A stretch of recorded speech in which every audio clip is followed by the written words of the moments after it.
अपने सर पर रखी 2 छुरियां देखकर उसे अच्छे से समझ आ गया था कि उसके साथ ये ठगी हुई है। वहीं शिवांश ने ज्यादा देर ना करते हुए अपने चाकू की धारदार नोक सीधा दुकानदार के पेट के पास टिका दी।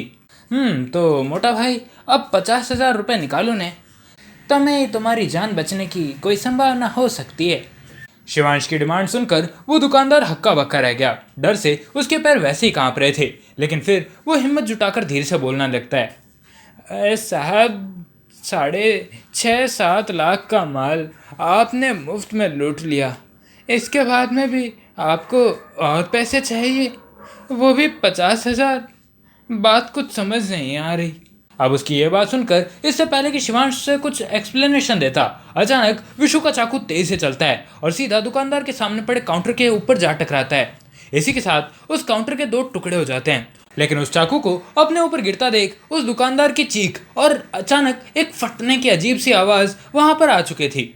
उसकी आंखों से लगातार आंसू टपकते जा रहे थे और वहां पर कुछ बदबू सी भी फैलने लगी थी। ये देखकर शिवांश अपनी आंखें बंद कर लेता है और वहीं विशु अपना चाकू पीछे लेता है।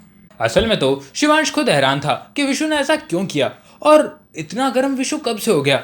लेकिन फिर शायद उसे लगा कि यह सब उसका नाटक होगा और इसीलिए शिवांश ने विशु का हाथ पकड़कर उसे थोड़ा शांत किया और फिर अपने चेहरे पर एक कूल सी स्माइल लाते हुए उस दुकानदार से कहा, बॉस, सो सॉरी, इस टाइम मैं आपसे काफ़ी माफ़ी मांगता हूँ, लेकिन अब अगर तुमने पुलिस को कॉल करने की ज़रा सी भी होशियारी की तो मैं इस बात की गारंटी ज़रूर दे सकता हूँ कि तुम्हें या तुम्हारी फैमिली की खातिरदारी हम बड़ी शिद्दत से करेंगे।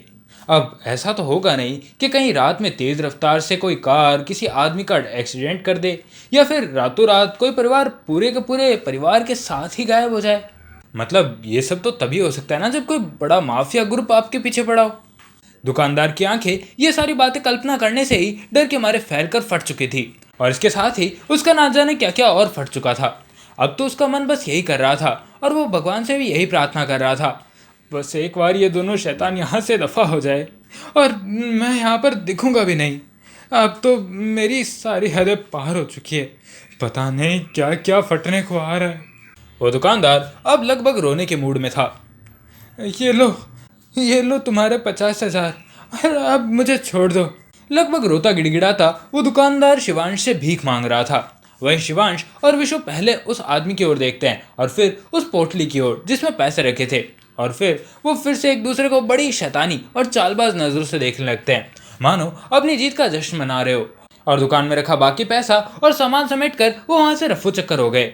दुकानदार तुरंत अपना फोन उठाकर 100 नंबर डायल करने ही वाला था, लेकिन तभी अचानक उसकी आंखों के आगे फिर से उसके परिवार और उसके साथ वो अजीब से हादसे होने लगे थे और बस इन सब बातों की कल्पना करके ही उसके हाथ से वो फोन गिर जाता है। शायद अब उसमें इन लुटेरों से पंगा लेने की हिम्मत भी नहीं थी। क्या पता वो लोग जेल से कब छूट कर आ जाएं और उसके परिवार को खत्म कर दे। उसके रोते हुए चेहरे पर गुस्से का एक मिक्स इमोशन आ गया था। हालांकि उसका फोन डर के मारे उसके हाथों से छूटकर नीचे गिर गया था, लेकिन अब देखते देखते वो अपने फोन को ढूंढता है और फिर से उसे उठाकर एक प्राइवेट नंबर पर कॉल घुमा देता है। शहर के दूसरी ओर एक सुनसान घाट पर एक कार रुकती है। देखने से यह बिल्कुल न्यू मॉडल की एक ई व्हीकल यानी इलेक्ट्रॉनिक कार लग रही थी और इसी सफेद कार में से 2 लड़के उतरते हैं जिनके हाथ में अभी बॉक्स देखे जा सकते थे। इनमें से एक लड़के के हाथ में एक भारी बॉक्स और एक के हाथ में एक हल्का बॉक्स था और देखते देखते वो दोनों लड़के अपनी गाड़ी में से सारे के सारे बॉक्स उतार कर रख देते हैं। पहले तो शिवांश इन सब चीज़ों को डिस्ट्रॉय करना चाहता था, लेकिन अब विशु को जो मिशन मिला था उसे बीच रास्ते में ही चेंज कर दिया गया था और न्यू मिशन के अकॉर्डिंग विशु को इन बोतलों को जिनके अंदर वाइन्स भरी थी उन्हें सेफ रखना था और बाकी के गुटखे के पैकेट्स जो कि उसके पास फालतू में पड़े थे उन सभी को जलाकर खाक कर देना था। और विशु ने एक नज़र अपने सामने रखे उन 10 बॉक्सेस को देखा जिनके अंदर गुटके भरे थे और देखते देखते शिवांश के पास से एक लाइटर लेकर उनके ऊपर फेंक दिया। असल में विशु ने पहले ही एक वाइन की बोतल को उनके ऊपर उड़ेल कर रखा था और इसीलिए जैसे ही उस लाइटर की छोटी सी आग उनको टच करती है वो सारे के सारे बॉक्सेस धू धू करके जलने लगते हैं और आखिरकार 10 बॉक्सेस से भरे सारे के सारे गुटकों के पैकेट्स जलकर राख हो जाते हैं। भैया, शिवांश भैया, मैंने अपना मिशन पूरा कर लिया है। क्या ब्रह्म को पता चल गया होगा? क्या मुझे भी कोई सुपर पावर मिलेगी? बड़े ही चंचल स्वभाव वाले विशु ने शिवांश से एक्साइटेड होकर ये सारी बातें पूछी, लेकिन विशु की ये अनकंट्रोल्ड एक्साइटमेंट देखकर शिवांश उसे रोकते हुए कहता है, ओए विशु, खुद पर थोड़ा काबू पा भाई। इसके बाद हम ये सब घर पर चल कर करेंगे। अभी के लिए हमें सबसे पहले घर पहुंचना ज़रूरी है। शिवांश ने यह सब इसीलिए कहा था क्योंकि उसे विशु की काफ़ी चिंता हो रही थी। उसे डर लग रहा था कि कहीं विशु को भी सुपर पावर्स उसी तरीके से मिली और उसे भी उतना ही दर्द हुआ तो शायद विशु वो सब सहन नहीं कर पाएगा। और अगर शिवांश ने उसे पहले ही बता दिया कि इतना दर्द होने वाला है तो कहीं डर कर वो सुपर पावर्स लेने से मना ही ना कर दे, वरना फिर ज़ॉम्बी युग के आने के साथ ही शिवांश विशु को भी खो देगा। कहीं विशु भी बिना सुपर पावर्स के कोई ज़ॉम्बी बन गया तो। और इसीलिए शिवांश भी चाहता था कि विशु को सुपर पावर्स तो ज़रूर मिले। और इसीलिए देखते देखते वो लोग एक सेफ जगह यानी शिवांश के घर तक पहुंच जाते हैं। और घर में एंटर करने के साथ ही विशु ने बिना कुछ सोचे डायरेक्ट ये बोल दिया था, ब्रह्म जी, मैंने मिशन पूरा कर लिया है। क्या अब मुझे भी पावर्स मिलेगी? क्या मैं भी सुपर हीरो बन जाऊंगा? विशु ने यह सब बहुत ही फुसफुसा कर कहा था, लेकिन शिवांश को पता था कि विशु अब किसी की नहीं सुनने वाला और वो रुकेगा भी नहीं। उधर शिवांश को लगा था कि क्या पता फिर से कोई तूफान आएगा, खिड़कियां बजेगी और अचानक कांच तोड़कर एक बॉक्स विशु के भी सर पर गिरेगा। लेकिन इस बार ऐसा कुछ नहीं हुआ। इस बार कुछ अलग था, कुछ बहुत ही सिंपल और बहुत ही नॉर्मल। क्योंकि पिछली बार तो बहुत अजीब सी क्लाइमेटिक चेंज हुए थे, लेकिन इस बार नॉर्मल हवाएं चल रही थी। लेकिन तभी देखते देखते अचानक वहां पर एक सफ़ेद गोला अपीयर होता है और फिर उसी सफ़ेद गोले के साथ एक काला गोला भी अपीयर हो जाता है। ये दोनों गोले देखते देखते एक दूसरे में मिक्स होने लगते हैं और वहां पर एक काला और सफ़ेद गोला बन जाता है। गोले की आधी साइड जो काले रंग से चमक रही थी और गोले की आधी दूसरी साइड जो सफ़ेद रंग से चमक रही थी। और देखते देखते ये गोला एक बॉक्स का शेप ले लेता है और ये बॉक्स सीधा ज़मीन पर विशु के हाथों में आ गिरता है। लेकिन इस गोले के गायब होने से पहले उसे इसमें एक अजीब सी कटार की चमक दिखाई दी थी, एक ऐसी ब्लेड जो काले और सफ़ेद रंग से चमकती जा रही थी। और ये डब्बा भी एक लंबा डब्बा दिखाई दे रहा था, ऐसा जैसे मानो किसी ब्लेड को रखने के लिए बनाया गया हो। विशु भी अपने एक्साइटमेंट के दौरान उस डब्बे को जल्दी से फटाफट खोलने लगता है और इस डब्बे के अंदर सचमुच एक कटाना ही थी। इस कटाना की धार वाली साइड बिल्कुल काले रंग से चमक रही थी, जबकि इसकी बाकी की पूरी बॉडी सफ़ेद चांदी के रंग की थी। विशु ने जब इसके हैंडल को देखा तो वो हैंडल पूरी तरीके से काला था, लेकिन उस हैंडल पर एक भेड़िए का चेहरा भी बना दिखाई दे रहा था। ये भेड़िए का चेहरा बिल्कुल वाइट था, लेकिन उसकी आंखें पूरी तरीके से ब्लैक दिखाई दे रही थी। ये ब्लैक एंड व्हाइट कॉम्बिनेशन इतना धांसू था कि इतने साल हो जाने के बाद में भी कोई उस कटाना को बेकार नहीं कह सकता था। हालांकि वो कटाना पुरानी नहीं थी, लेकिन कटाना लेना एक ओल्ड फैशन चीज़ थी। विशु भी ये सब जानता था और इसीलिए उसे उस तलवार को उठाने के साथ ही उसके नीचे एक मयान भी मिली थी जिसमें वो इस तलवार को रख सकता था। लेकिन उस मयान को उठाने के साथ ही उसे उसके नीचे एक कागज़ का टुकड़ा दिखाई देता है जिसे उठाकर विशु पढ़ने लगता है। विशु, तुमने अपना मिशन सक्सेसफुली कंप्लीट कर लिया है और इसी के लिए तुम्हें बधाई हो। और बधाई के तौर पर मैं तुम्हें ये डायमेंशनल ब्लेड दे रहा हूँ। ये देखने में सिर्फ एक सीधी सादी कटाना है, लेकिन असलियत में ये एक अलौकिक हथियार है और यही तुम्हारा इनाम भी है।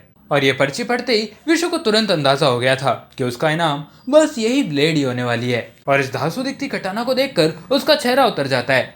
उसे लगा था कि उसे कोई पावर्स मिलने वाली है, सुपर पावर्स, लेकिन अब वो गुस्से में चिल्लाता है, साले ब्रह्म, ये क्या बकवास चीज़ है? मैं इस डायमेंशनल ब्लेड को क्या करूं? पूरी दुनिया खत्म होने वाली है। इस डायमेंशनल ब्लेड को 2 टुकड़ों में बांटू क्या? उससे ज़ॉम्बीज आने वाले हैं और तुम ब्रह्म मुझे ये चाकू थमा रहा है। अब क्या इससे सब्जी, मूली, आलू, भिंडी ये सब काटूं? हाँ माना मैं शेफ़ हूँ, इसका मतलब ये तो नहीं कि मुझे हाथ में ये चाकू थमा देगा। इस तरह इस चाकू से मैं अम्मा को कैसे बचा पाऊंगा? मुझे तो लगा था कि मुझे भी कोई मैजिकल पावर मिलेगी। विशु की बात सुनकर उलझन में पड़ा शिवांश खुद बाहर निकलते हुए विशु को समझाने लगता है, देख विशु, हमें नहीं पता कि ब्रह्म का असली प्लान क्या है, लेकिन अगर उसने बोला है कि डायमेंशनल ब्लेड सचमुच बहुत खास है तो सचमुच ये बहुत ही खास होगा। और अगर तुझे ये ब्लेड मिला है तो इसके पीछे ज़रूर कोई बड़ा मकसद ज़रूर होगा। ऊपर से ये कटाना दिखने में बिल्कुल धांसू है, कहीं ऐसा तो नहीं कि इसकी कोई पावर्स हो जो छुपा कर रखी गई हो। इसीलिए मेरी बात मान तो इसे संभाल कर रख। विशु भी अपने भाई की बात सुनकर उस कटाना को वापस डब्बे में रखता है और फिर उस डब्बे को बेड के नीचे छुपा देता है। और विशु का चेहरा अब भी बिगड़ा हुआ दिखाई दे रहा था। शिवांश ये देखकर उसका मुंह ठीक करने के लिए टीवी ऑन करने लगता है और देखते देखते उसका हाथ न्यूज़ चैनल पर चला जाता है। शिवांश ने जैसे न्यूज़ चैनल लगाया वहाँ पर जोर से एक न्यूज़ फ्लैश होने लगती है। Breaking news. कल रात जेपी रोड स्थित ज्वेलरी में हुई चोरी, 7 करोड़ से ज्यादा हुई डकैती। पुलिस की छानबीन में पता चला कि 2 नकाबपोश बदमाशों ने चाकू की नोक पर पूरी दुकान साफ कर दी है। लुटेरों ने सीसीटीवी कैमरे और कंप्यूटर्स मेमोरी को भी नष्ट कर दिया है। जनता से अपील है कि संदिग्धों की जानकारी तुरंत पुलिस को दें, वरना शायद किसी की जान को भी खतरा हो सकता है। और शिवांश को जैसे ही होश आया कि यहाँ पर क्या चल रहा है और ये न्यूज़ किस चीज़ के लिए दिखाई जा रही है, शिवांश ने तुरंत उस टीवी को उस न्यूज़ के पूरी होने से पहले ही बंद कर दिया था। लेकिन फिर जैसे ही शिवांश ने धीरे से पीछे देखा, विशु वहीं पर बैठा अपने दांत किटकिटा रहा था। उसे इतना डर लग रहा था कि उसका पूरा चेहरा सफ़ेद पड़ चुका था और अब शिवांश को अफसोस हो रहा था कि उसने टीवी चलाई ही क्यों। डर के मारे कांपते विशु को देखकर शिवांश उसका हाथ पकड़ता है और उसे डरने से रोकता है। शिवांश को तो लग रहा था कि आज विशु डर डर कर ही ऊपर चला जाएगा, लेकिन फिर वो उसे समझाते हुए कहता है, डर मत विशु, याद रख हम ये सब अम्मा की जान बचाने के लिए कर रहे हैं। तुझे पता है ना, हम दोनों के एक एक मिशन कंप्लीट हो चुके हैं और इसीलिए कल बारी है मिशन 2 की, जो कि मेरा होने वाला है। शिवांश की बात सुनकर विशु भी अपना सर हाँ में हिला देता है और फिर थोड़ा शांत होते हुए वो रात को सो जाता है। शिवांश को भी अब थोड़े रेस्ट की ज़रूरत थी और इसीलिए वो बस बेड पर गिरकर आराम करने लगता है। शिवांश सो रहा था, लेकिन तभी अचानक वो कहीं गिरने लगता है और देखते देखते शिवांश फिर से उस हॉलो स्पेस में आ जाता है जहाँ पर उसे वो सांप जैसी आंखें दिखाई दी थी, लेकिन वो अंगारे से चमकती आंखें अब वहाँ पर नहीं थी।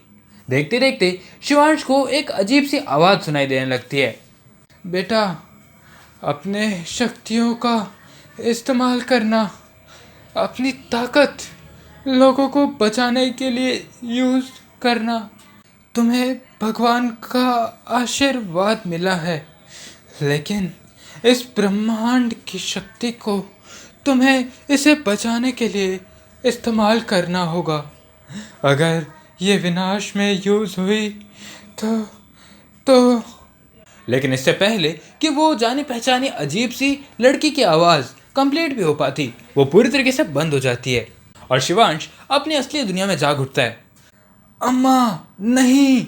शिवांश की ये चीख इतनी जोर की थी कि पास में सोया विशु भी अचानक से जाग गया था। अम्मा का नाम सुनकर तो वो भी चौकन्ना हो गया था। उसे लगा कि शायद यहाँ पर आसपास अम्मा होगी, लेकिन अपने आसपास किसी को ना पाकर विशु शिवांश की ओर देखने लगता है और पसीने से लथपथ शिवांश इस समय अपने आसपास अम्मा को ढूंढने की कोशिश कर रहा था। अम्मा, मुझे अम्मा की आवाज़ सुनाई दी। शिवांश हाँफते हुए विशु से कहने लगता है और विशु ये सुनकर हैरान हो जाता है। भैया, अम्मा वो भी यहाँ पर? अगर यहाँ पर होती तो हमें पता तो चलता ना।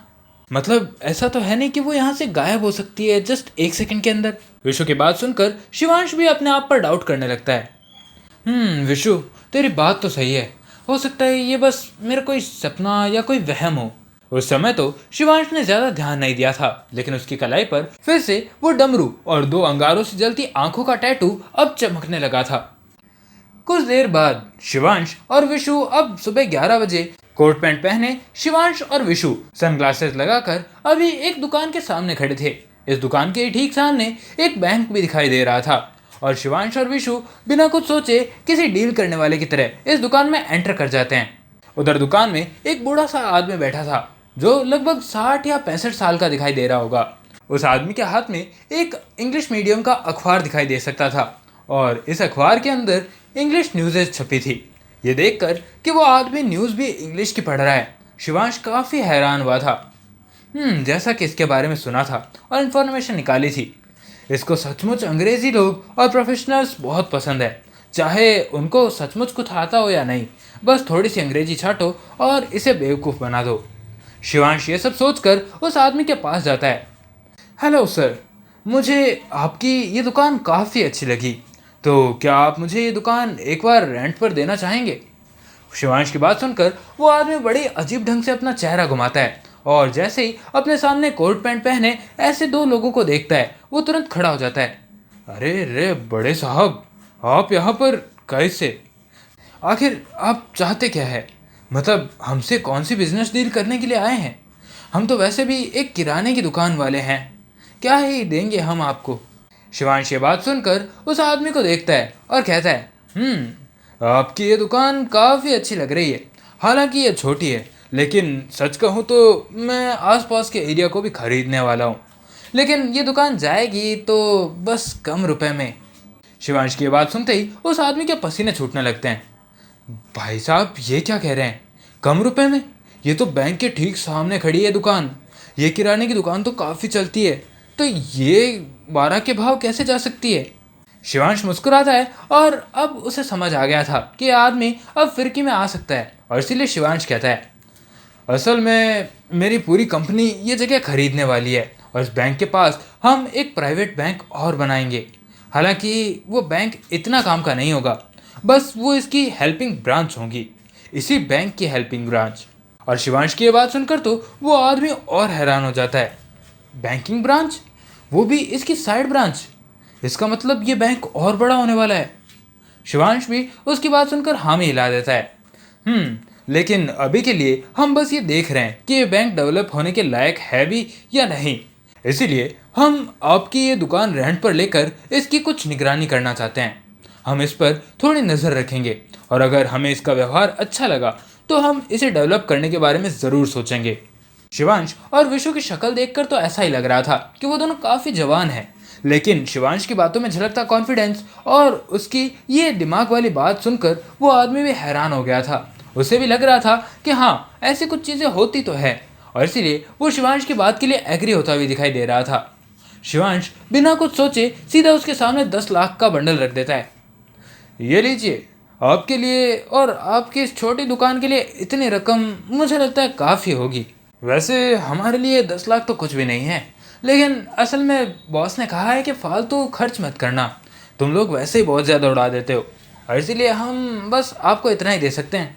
शिवांश की बात और अपने आंखों के सामने 10 लाख का वो बंडल देखकर वो आदमी अब बस उस पैसे को उठाकर भागना चाहता था। वो आदमी भी शिवांश की बातें सुनता है और उसे देखने लगता है। हाँ तो कौन मना करता है साहब आपको, चलिए अभी के अभी कॉन्ट्रैक्ट साइन कर लेते हैं। शिवांश उसकी बात सुनता है और उसे कहता है, कॉन्ट्रैक्ट वगैरह बाद में, लेकिन अभी मुझे इस बैंक पर कुछ ज़रूरी नज़र रखनी है, तो ये 10 लाख पकड़ो और हाँ, कॉन्ट्रैक्ट बनवाना, लेकिन गिरजा प्रसाद जी के नाम से। असल में ये दुकान गिरजा प्रसाद जी के नाम पर कुछ महीनों तक रेंट पर रहेगी, उसके बाद मैं इस दुकान को आराम से खरीद लूँगा। और शिवांश की बात सुनते ही वो आदमी पैसे लपेटता है और फिर वहाँ से 9-11 हो जाता है। वो बूढ़ा आदमी इतनी स्पीड में भाग रहा था कि उसकी टांगें तक दिखाई नहीं दे रही थी। इधर ये सब होता देख शिवांश बस मुस्कुराकर हल्का सा वहीं रह जाता है। कुछ देर तक लगातार ऐसे ही बाजार की चहल पहल देखते हुए टाइम लगातार तेज से गुजर जाता है। इसी के साथ 12 बजते हैं और देखते देखते वहां पर एक वैन अपीयर हो जाती है। इस वैन के अपीयर होते ही शिवांश और विशु एक दूसरे को इशारा करते हैं और देखते देखते वो दोनों कपड़े चेंज कर लेते हैं। इस बार उन्होंने अपने कोट पैंट उतार कर किसी भी नॉर्मल लड़की की तरह लोअर टी शर्ट पहन लिए थे, और कुल मिलाकर अब वो सचमुच किराने की दुकान पर काम करने वाले 2 लड़के लग रहे थे। वहीं वो वैन भी अब तक बैंक के आगे पहुंच चुकी थी और उस मजबूत वैन के आसपास जालियां लगी पड़ी थी। दूर से देखने से तो इसके कांच भी काफी मोटे फील हो रहे थे, इसका मतलब शायद ये बुलेट प्रूफ भी हो सकते थे। और उस वैन की टफनेस का तो पूछो ही मत, वो तो इतनी टफ थी कि मानो कोई सांड भी आकर भिड़ जाए तो भी उसका कुछ ना बिगड़े। एक पल के लिए तो शिवांश भी उस वैन की मजबूती देखकर हक्का बक्का रह गया था। उसे ये डर लगने लगा था कि क्या पता अगर इस वैन के अंदर भी कुछ ऐसे मुस्टंडे हुए तो। और शिवांश की बात सच भी निकली थी, क्योंकि देखते देखते उस वैन में से 4 हट्टे कट्टे आदमी निकलते हैं जिनके हाथ में 4 बंदूकें दिखाई दे रही थी। उधर शिवांश भी अपने मन ही मन सोचता है, हाय रे मेरी किस्मत, जो मैंने सोचा कि अब इससे भी बुरा क्या हो सकता है, ये लो हो गया इससे भी बुरा। मुझे लगा था कि शायद इस वैन को लूटना मुश्किल होगा, पर अब मैं इन 4 भीम का बंदूकधारियों से कैसे लड़ूं। शिवांश मन ही मन ये सोच रहा था कि तभी उसे पास में एक फ्रिज दिखाई देता है। यह फ्रिज उसी की दुकान का था और देखते देखते इसमें उसे कोका कोला की कुछ बोतल्स दिखाई देती है। शिवांश को यकीन तो नहीं था कि यह ट्रिक काम करेगी, लेकिन फिर भी एक ट्राई मारने में क्या हर्ज था, और इसीलिए शिवांश उन बोतल्स को लेता है और तुरंत उन लोगों की ओर बढ़ जाता है। इस समय उस बैंक के आगे लगभग 5 लोग खड़े दिखाई दे रहे थे, एक ड्राइवर और 4 मुस्टंडे। लेकिन ये ड्राइवर भी काफ़ी हैवी लग रहा था, यानी इसने भी काफ़ी बॉडी बिल्डिंग कर रखी थी। और उधर शिवांश भी अब तक विशु को बोलकर आ चुका था, विशु इट्स शो टाइम, चल अब इन्हें अपना मज़ा दिखा कर आते हैं। और बिल्कुल किसी हीरो की तरह लोअर टी शर्ट के अंदर ही शिवांश अपने हाथ में वो 5 कोल्ड ड्रिंक्स की बोतल पकड़कर उन गार्ड्स के बीच पहुंच जाता है। वहीं दूसरी ओर उन गार्ड्स को भी कुछ सेंस हो गया था कि हाँ, उनके पीछे कोई आकर खड़ा हुआ है, और इसी के साथ वो सभी अपनी बंदूकें उस छोटे से लड़के पर तान कर रख देते हैं। शिवांश की बस एक हल्की सी आहट से भी उन लोगों ने अपनी पोजीशन ले ली थी, मानो वो शिवांश को अभी छेदी सिंह बनाकर छोड़ देंगे। वहीं ये सब देखकर शिवांश ने डर के मारे अपने हाथ खड़े कर दिए थे, मानो सबको बोल रहा हो, अरे सरेंडर, मैं कोई दुश्मन नहीं हूँ। शिवांश के इस रवैये से उन लोगों को हंसी आ गई। उन लोगों को लगा कि शायद ये एक बच्चा ही है, और इतना देखकर उन लोगों ने अपनी गन्स नीचे कर ली। कैश वैन के पास आते शिवांश को देखकर उन सभी लोगों ने शिवांश पर बंदूकें तान दी थी, लेकिन फिर कुछ देर उसे इंस्पेक्ट करने के बाद वो अपनी बंदूकें नीचे कर लेते हैं। शिवांश वैसे तो 20 साल का था, लेकिन सिंपल कपड़ों के अंदर वो 17 से 18 साल का एक मासूम लड़का ही लगता था। गार्ड्स भी ये सब देखकर ही थोड़ा सा नॉर्मल हो गए थे। भैया, ये कोल्ड ड्रिंक हमारे बॉस की तरफ से है। वो कह रहे थे कि आप लोग इतनी चिलचिलाती धूप में ड्यूटी कर रहे हैं, तो इसे पीकर थोड़ी राहत मिल जाएगी आपको। शिवांश बड़ा ही मस्का लगाते हुए मासूमियत से बोलता है। और सचमुच वो गार्ड्स भी इस चिलचिलाती धूप से काफ़ी परेशान थे, और इसीलिए वहाँ खड़े 4 के 4 गार्ड्स बिना कोई सवाल किए वो पूरी की पूरी बोतल गटक जाते हैं।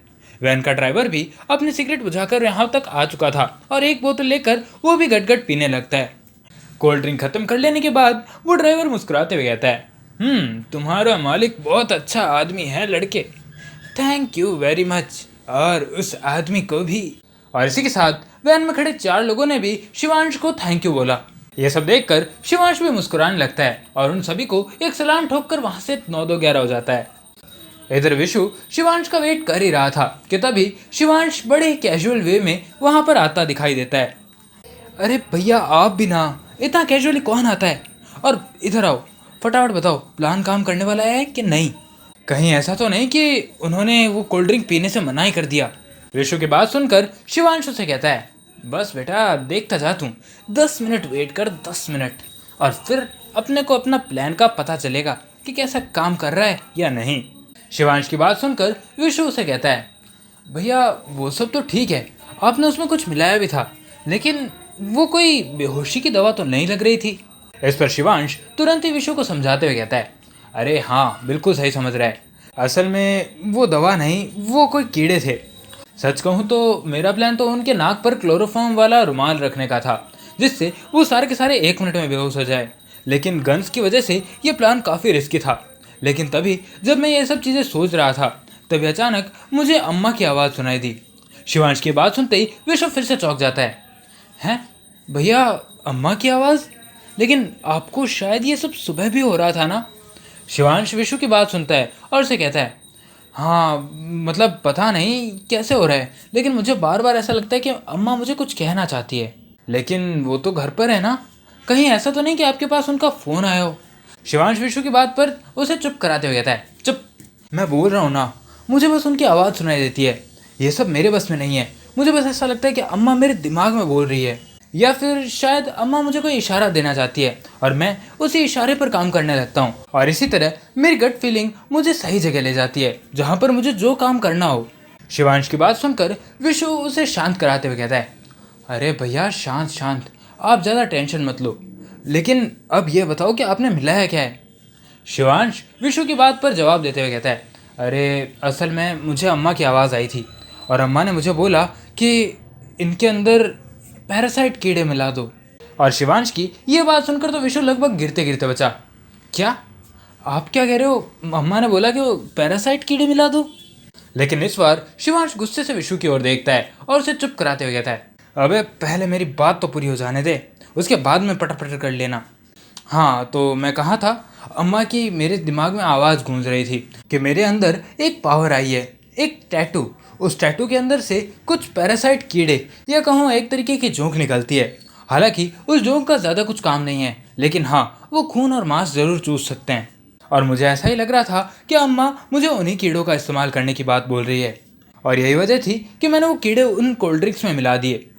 शिवांश की बात सुनकर विशु घबरा कर बोलता है, भाई अम्मा को कहीं कुछ हो तो नहीं गया? मतलब कहीं ऐसा हो कि उनकी आत्मा? शिवांश विशु की बात सुनते ही उसे गुस्से से देखता है और चुप कराते हुए बोलता है, अबे गधे, शुभ शुभ बोल। अम्मा को कुछ नहीं हुआ होगा और हमारे रहते हम कुछ होने भी नहीं देंगे। पर अब ये राज गहराता ही जा रहा है। ये ब्रह्म है कौन? और अम्मा इंसानों को बचाने, ये टेलीपैथी करने, इन सब के तरीके कैसे जानती है? इस दुनिया के ख़त्म होने की क्या वजह है?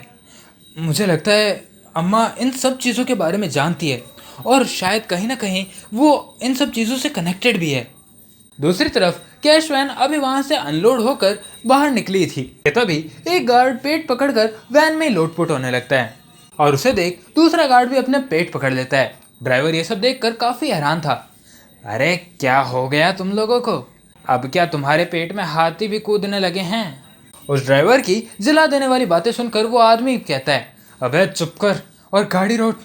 कहीं ऐसा ना हो कि ये कैश वैन हरी होने की जगह पीली हो जाए। जल्दी खोल फटाफट, मुझे टॉयलेट जाना पड़ेगा। और अब इस खस्ता हालत को सुनकर ड्राइवर तुरंत अपनी कैश वैन पब्लिक टॉयलेट की ओर मोड़ देता है। और जैसा कि शिवांश ने प्लान बना रखा था, यह पब्लिक टॉयलेट बिल्कुल उसकी दुकान के पास ही था। लेकिन अब शिवांश और विशु वहां नहीं थे। वो लोग अब पब्लिक टॉयलेट के पीछे छिपे थे और जैसे ही पहला गार्ड उसके अंदर घुसा, दोनों चुपके से वहां पर पीछे पहुंच जाते हैं। अगले ही पल वो लोग उस टॉयलेट के अंदर भी घुस जाते हैं और इस पर किसी की नजर भी नहीं पड़ी थी, क्योंकि उस टॉयलेट में सबसे पहले 4 गार्ड घुस गए थे। जिसके बाद शिवांश और विशु ने मौका पाकर वहां से उस टॉयलेट के अंदर सेंध लगा दी थी। हालांकि ये काफी अजीब था, लेकिन देखते देखते एक के बाद एक टॉयलेट के अंदर से चटाक चटाक चटाक चटाक की आवाज आती है और 4 के 4 गार्ड्स अब तक बेहोश हो चुके थे। उन लोगों की हल्की चीखने की आवाज भी आई थी और इसी वजह से वो ड्राइवर थोड़ा चौकन्ना हो गया था। लेकिन फिर जैसे शिवांश ने उन सभी लोगों को गौर से देखना स्टार्ट किया, विशु के रोंगटे खड़े होने लग गए थे, क्योंकि इस समय उन सभी हट्टे कट्टे गार्डों की बॉडी देखते देखते नींबू की तरह निचोड़ी जा रही थी। वो सभी लोग बिल्कुल किसी चूसे हुए आम की तरह पतले हो चुके थे। उनके शरीर के अंदर का सारा खून शायद शिवांश के जोंक चूस चुके थे। भैया, आपके कीड़े, क्या ये उन्हीं का काम है? इन्होंने तो इन सभी लोगों के शरीर में से एक एक खून की बूंद तक निचोड़ ली है। यह देखकर कि विशु काफी डर चुका है, शिवांश धीरे से अपना हाथ उस लाश के पास ले जाता है और देखते देखते उस लाश के सर में छेद करते हुए एक कीड़ा सीधा बाहर आ जाता है। इस समय शिवांश के हाथ में ये काला लीच नाम का कीड़ा था, जो कि लोगों का खून और उनकी एनर्जी चूस लेता था और इसी से अपना न्यूट्रिशन प्राप्त करता था। लेकिन इस वजह से बाकी के लोग जो इसका खाना बनते, वो बेचारे जिंदा रहने के लायक नहीं रहते थे। और इसी तरह शिवांश लगातार एक एक करके सभी गार्ड्स के सर या फिर उनके कान के पास गया और देखते देखते उनके कान को चीरते हुए और सर पर एक छेद करते हुए वो कीड़े धीरे धीरे बाहर आने लगे। शिवांश के हाथ में इस समय काले 4 कीड़े दिखाई दे रहे थे और अभी शिवांश उन कीड़ों के बारे में सोच ही रहा था कि तभी उसे अपने कान में आवाज सुनाई देती है, शिवांश, इन सभी कीड़ों को अपने हाथों में ही मसल लो। बेटा, तुम्हें ये करना ज़रूरी है। मेरी बात मानो और इन सभी लीचों को मसल डालो। इस समय तक शिवांश को पता चल गया था कि उसे कभी कभी अचानक अम्मा की आवाज़ सुनाई देती है और इसीलिए वो ज़्यादा चौंका नहीं था। देखते देखते शिवांश उस थोड़े बड़े हुए काले कीड़े को अपने हाथ में लेता है और उन 4 कीड़ों को हाथ में ही रगड़ कर रख देता है। शिवांश के उन कीड़ों को मसलते ही एक जोर का करंट उसके हाथ में बह जाता है। शिवांश के हाथ पर वो मरकट निशान अब चमकने लगा था। उसमें छिपी दिव्य सील भी अब तेजी से चमक रही थी। लेकिन इन सब से अनजान शिवांश अपनी आंखें बंद किए अपने अंदर एक करंट को महसूस कर रहा था। शिवांश को ऐसा लग रहा था मानो उसकी ताकत बढ़ रही हो, लेकिन इसी बढ़ती ताकत के साथ ही उसे अपनी हड्डियों में थोड़ा करंट भी महसूस हो रहा था। और देखते देखते बस 2 मिनट के अंदर ये सेंसेशन भी खत्म हो जाती है, जिसके बाद शिवांश अपनी आंखें खोलकर अपने हाथ में देखने लगता है, जहां पर अब वो काले कीड़े क्या, उनकी हल्की सी भी परछाई भी नहीं रही थी। और इसी तरह कुल मिलाकर 4 लोगों का काम अब तक तमाम हो चुका था। हालांकि शिवांश को इनके लिए बुरा लग रहा था, लेकिन फिर अचानक उसे उनके हाथ पर एक टैटू सा बना हुआ दिखाई देता है। देखने से ये टैटू शायद उनके कंधे पर था, लेकिन उनकी हड्डियां सूख जाने की वजह से अब ये टैटू साफ साफ दिखाई नहीं दे रहा था। पर फिर भी एक हल्का अंदाजा लग रहा था कि ये टैटू किस चीज का हो सकता है। देखने से इसमें कुछ अजीब से अक्षर लिखे थे और ये नाम पढ़कर शिवांश अचानक चौकन्ना हो जाता है।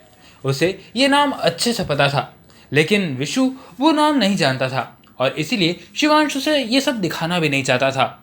पर असलियत तो ये थी कि शिवांश को अभी तक थोड़ा बहुत जो गिल्ट हो रहा था वो भी पूरी तरीके से मिट चुका था, क्योंकि ये लोग जो कि गार्ड के भेष में आए थे असलियत में ये गार्ड्स तो थे, लेकिन इनका एक अलग गैंग के साथ संबंध भी था। एक तरीके से वो यहाँ के एक बड़े डॉन नाना जी के लिए काम करते थे और इसी वजह से शिवांश को यह सारी बातें जानने के बाद उन्हें मारने का रत्ती भर भी दुख नहीं हुआ था। वहीं शिवांश और विशु जानबूझकर उन लोगों के कपड़े पहन लेते हैं और इस समय उन्होंने 2 गार्ड्स के हथियार भी चुरा लिए थे।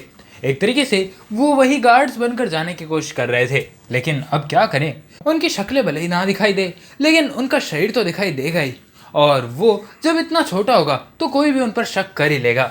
और इसी बात से अनजान शिवांश डायरेक्टली बाहर निकल जाता है। हाथ में बंदूक लिए वो ड्राइवर के पास आता है। इस समय ड्राइवर भी जमीन पर लोटपोट हो रहा था। वो अपना पेट पकड़े चारों के बाहर आने का इंतजार ही कर रहा था और इस समय उसके बगल में एक शॉटगन रखी दिखाई दे रही थी। इसी के साथ वो आदमी उससे पूछता है, अरे कहाँ गए थे तुम? भाई इतनी देर कौन लगाता है, मेरी पीली होते होते बची। अब जल्दी बताओ, उस ड्राइवर को बुलाओ, मुझे हॉस्पिटल जाना है। उसकी यह हालत देखकर कपड़े चेंज किया टोपी में छिपा शिवांश अपने चेहरे पर स्माइल लाने से रोक नहीं पाता। वहीं दूसरी ओर अचानक वो अधेड़ आदमी मुस्कुराने लगता है और झटके से अपनी शॉटगन उठाकर सीधे शिवांश के माथे पर तान देता है। इस समय तक वो वैन ड्राइवर जमीन पर लोटपोट हो रहा था, लेकिन अचानक उसने अपनी शॉटगन शिवांश पर तान दी थी और ये अजीब सा वाकया देखकर शिवांश भी काफी हैरान था। उसे लगा नहीं था कि यह आदमी इतनी जल्दी रिएक्ट भी कर देगा, पर उससे भी बड़ी हैरानी की बात तो ये थी कि उस आदमी के चेहरे पर इस समय दर्द का नामो निशान तक नहीं था। और इसी के साथ वो ड्राइवर हंसते हुए कहता है, तुमने तो इसकी उम्मीद नहीं की होगी ना शिवांश शर्मा। शिवांश ये बात सुनकर अचानक दंग रह गया। उसके पास खड़ा विशु भी जो धीरे धीरे आगे बढ़ रहा था वो वहीं जम जाता है। सच कहा जाए तो शिवांश की हैरानी का इस समय कोई ठिकाना ही नहीं था। उसे बिल्कुल नहीं लगा था कि उसकी पहचान इतनी जल्दी रिवील हो जाएगी। वहीं दूसरी ओर वो आदमी कहता है, शिवांश काफी चालाक हो, तुम वही हो ना जिसने उस रात ज्वेलरी शॉप में डकैती डाली थी। पुलिस को तुम्हारे बारे में सब कुछ पता चल गया। तुम्हें क्या लगा कि तुम इतनी आसानी से पुलिस को बेवकूफ़ बना दोगे? और इतनी हिम्मत कि 2 दिन के अंदर अंदर तुम कैश वैन भी लूटने आ गए। वाह शिवांश शर्मा वाह। सब लोग जानते हैं कि एक लड़का था जिसने अपने 14 से 15 साल की उम्र में एक बड़ी डकैती की थी और इसी वजह से उसे जेल भी जाना पड़ा था। हालांकि लोग जानते हैं कि वो बचपन में कैसा दिखता था, लेकिन उसका नाम या फिर उसकी दहशत किसी को नहीं पता थी। पर मुझे अच्छे से पता है शिवांश शर्मा, ये तुम ही थे जिसे उस रात जेल भेजा गया था तुम्हारी उस डरावनी और खौफनाक हरकत की वजह से, जिसमें तुमने ना जाने किसका कत्ल। लेकिन इससे पहले कि वो कुछ भी बोल पाता शिवांश उसे जोर से चिल्लाते कहता है, रुक जाओ, तुम्हें यह बोलने का कोई हक नहीं है कि मैंने ये सब किया। तुम वहाँ पर थे ही नहीं तो तुम्हें कैसे पता कि मैं ये सब कर सकता हूँ। शिवांश को भड़कते देख वो आदमी अपनी शॉटगन डायरेक्टली शिवांश के सर से टच करा देता है और देखते देखते उसके चारों ओर घूमते हुए बोलता है, शिवांश शिवांश शिवांश शर्मा जी ज़रा कंट्रोल में रहिए, वरना पता नहीं अगर मेरी अंगुली कंट्रोल से बाहर गई तो आपके भेजे का क्या होगा। ये बात सुनकर शिवांश फिर से शांत हो जाता है। इस समय तक शिवांश ने अपने हाथ धीरे से ऊपर उठा लिए थे और ये देखकर वो आदमी खुश होने ही लगा था कि उसकी खुशी पर 4 चांद लगाते हुए शिवांश एक बात कहने लगता है, मैं सरेंडर करता हूँ सर जी, मुझे जो भी सज़ा मिलेगी मैं भुगतने के लिए तैयार हूँ, लेकिन पास्ट का जिक्र बिल्कुल मत करना। शिवांश ने जैसे ही अपने हाथ उठाए थे उसकी वो गन जो उसके हाथों में थी वो ज़मीन पर गिर गई थी और यही देखकर वो ड्राइवर उस गन को लात मारते हुए साइड में कर देता है और वो कहता है, चालाकी मत करना शिवांश शर्मा, वरना कहीं इस कोशिश के चक्कर में जो कीड़े तुमने कोल्ड ड्रिंक में मिलाए थे वो तुम्हारे अंदर ना डाल दूं। अब ये बात सुनकर तो शिवांश और ज़्यादा शॉक्ड था। इसने कब देख लिया कि मैंने कोल्ड ड्रिंक के अंदर कीड़े भी मिलाए थे? यही सोच रहे हो ना कि मुझे कैसे पता कि वो कीड़े तुमने कोल्ड ड्रिंक में मिलाए? तो सच कहूँ तो मैंने कार के रियर व्यू से तुम्हारी दुकान पर नज़र रख रखी थी और जैसे ही मुझे दिखाई दिया कि तुम कोल्ड ड्रिंक लेकर यहाँ पर आने वाले हो तो मैं और भी ज़्यादा क्यूरियस और तुम्हें एक अच्छा लड़का मानने वाला हो गया था। लेकिन फिर जैसे ही मैंने तुम्हारी शक्ल देखी मुझे कुछ अजीब सा एहसास हुआ और इसी वजह से मैंने अपने दिमाग में वो सब रिवाइंड किया। बीच में जब हम लोग बैंक में से वो कैश का सामान अनलोड कर रहे थे, तभी मैं बैंक में जाकर सीसीटीवी कैमरे को भी चेक कराया था। तुम्हें नहीं पता होगा, लेकिन एक सीसीटीवी कैमरा ऐसा भी है जो उस दुकान पर डायरेक्ट नजर रखता है, और वहां पर मुझे तुम्हारी कोल्ड ड्रिंक के अंदर कीड़े मिलाए दिख गए थे। शक की वजह से मैंने पहले ही वो कोल्ड ड्रिंक साइड में गिरा दी थी, और इसी वजह से मैंने वो कीड़ा अपने पेट में नहीं लिया था। पर सच कहूँ तो ये मेरी बदकिस्मती थी कि हमें तुरंत ही वहाँ से निकलना पड़ा, और फिर उन लोगों का पेट दर्द भी स्टार्ट हो गया। लेकिन इस टाइम तक मैंने पुलिस को खबर कर ही दी है, तो इसका मतलब पुलिस बस यहाँ पर कुछ ही देर में आती होगी। इसीलिए पुलिस के आने तक बिल्कुल भी हरकत मत करना, क्योंकि अगर तुमने हल्की सी भी हरकत करने की कोशिश भी की तो इतना तो तुम्हें पता ही होगा कि शॉटगन की गोली से डायरेक्ट खोपड़ी उड़ जाया करती है। अब ये बात सुनकर शिवांश अपना सर झुका लेता है। बड़े निराश होकर अब वो चारों ओर से घिर चुका था, और इसीलिए वो उस ड्राइवर से कहता है, हाँ अब मैं कर भी क्या सकता हूँ। और इतना कहते हुए शिवांश ने अपने दोनों हाथ अपने सर पर रख लिए, लेकिन उस गार्ड की नज़र लगातार शिवांश पर ही थी। उसके हाथ पर देखते देखते एक डमरू वाला टैटू चमकने लगता है, लेकिन इन सबसे अनजान कि शिवांश का मरकट टैटू जब भी चमकता है आसपास तबाही मचती है। वो गार्ड मस्ती से शिवांश को घुटनों पर बैठाकर उसके हाथ सर पर रखवा कर उसके और विशु के मजे लेने में बिजी था। लेकिन उसी एक पल के अंदर जब उसकी नजर विशु पर गई, तभी अचानक उसके सर के पीछे के हिस्से में एक तेज दर्द होता है, और देखते देखते उसके आंखों के आगे अंधेरा छा जाता है। ये सब बस एक ही सेकंड में हुआ था, और असल में शिवांश के हाथ के उस जलते अंगारों की आंखों वाले टैटू से दो लाल रेज निकली थी, जो कि सीधा उस आदमी के सर से जा टकराई थी। हालांकि ये रेज बिल्कुल अदृश्य सी थी, और एक सेकंड के दौरान ही ये सीधा उसके सर पर जा टकराई थी। इसी वजह से उस आदमी को रिएक्ट तक करने का मौका नहीं मिला था, और वो जमीन पर बेहोश हालत में बेसुध पड़ा था। उसी के पास उसकी वो शॉटगन भी थी, जिसे इतनी देर तक शिवांश के सर पर तान कर उसने शिवांश के मजे लिए थे।